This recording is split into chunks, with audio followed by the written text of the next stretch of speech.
Hi, Agnes and Brandon. Hi. Hello. Let's do this. So, okay. The next update is the update that we know that so many of you, and well, so many of us as well, has been wanting for such a long time. It's the Caves and Cliffs update.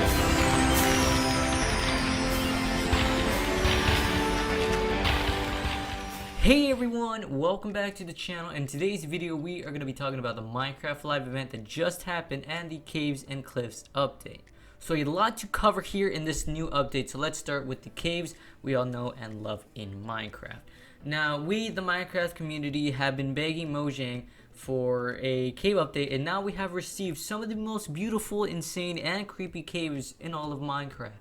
One of the caves we have here is the Lush Caves, that are filled with new plants like the glowberries, spore blossoms, drip leaf plants, and the azaleas. You can use the glowberries as lighting, I believe, and you can also eat them. The azalea trees are sort of a marker for the players, so when they find this tree in the overworld, they just dig straight down from that tree and they should be able to find a lush cave. The drip leaf plants are able to grow pretty high, and because of this you are able to use them as a platform to walk on.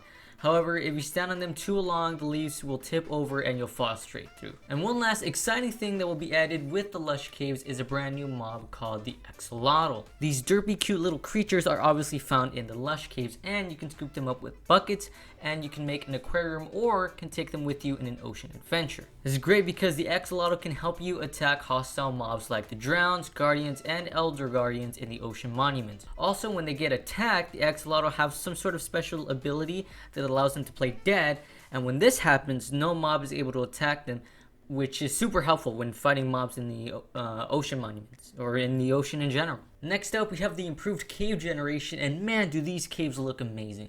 There really isn't much to say because the caves pretty much speak for themselves and how crazy and awesome they look. In addition to the improved cave generations, Mojang has added dripstone caves. There are two variations of these stalactites. There are the stalactites that spawn on the roof of the caves, and there are stalagmites that spawn on the floor of caves. Stalactites can create sort of an infinite water source if you place a cauldron underneath. Mojang has also added a new type of biome in the deepest and darkest part of the world. One of the new blocks from this biome is called the Sulks, and the Sulks sensor. Now the Sulks sensor is more for redstone engineers, so these Sulks sensors are able to detect vibrations either from breaking or placing a block, sprinting, jumping, even throwing a snowball. Anything that would be considered a vibration, the Sulks sensor can detect. In addition to the new biome, there's also a new hostile mob. This mob is known as the Warden, and this mob is the first ever mob that can't see anything. It's blind. Much like the Sulks sensor block, this mob is able to detect the player by reacting to the vibrations the player makes. Here's a clip of the Warden, and keep in mind this player is using full netherite armor, so just keep that in mind.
Okay, so we talked about caves.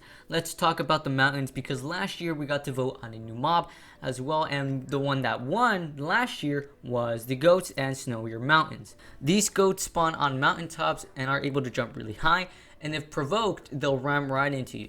And we move back into caves, because we also get some brand new ores. The first brand new ore is the amethyst geodes. So when you walk on these crystals, you will hear the sound of wind chimes, or like the weird glistening sound effects, so that's pretty cool. Now the crystal blocks, like the mob spawners, are unobtainable. When you break them, you're not going to receive anything. But you can, however, break the crystal plant to get crystal shards, and with the crystal shards, you can craft a telescope. Well, almost craft, because you need another item. And that item is the brand new ore, copper.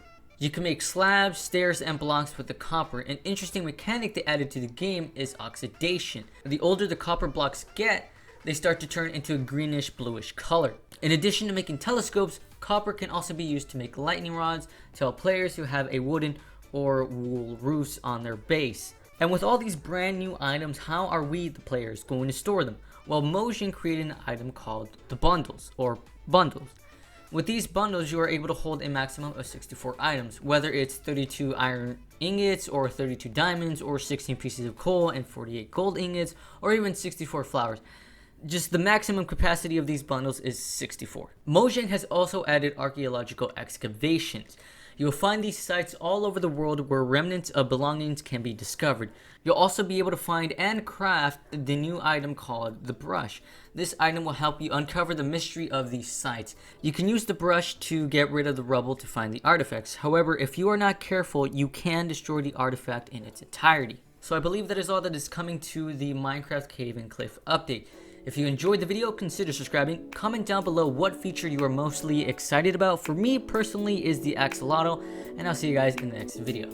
Goodbye!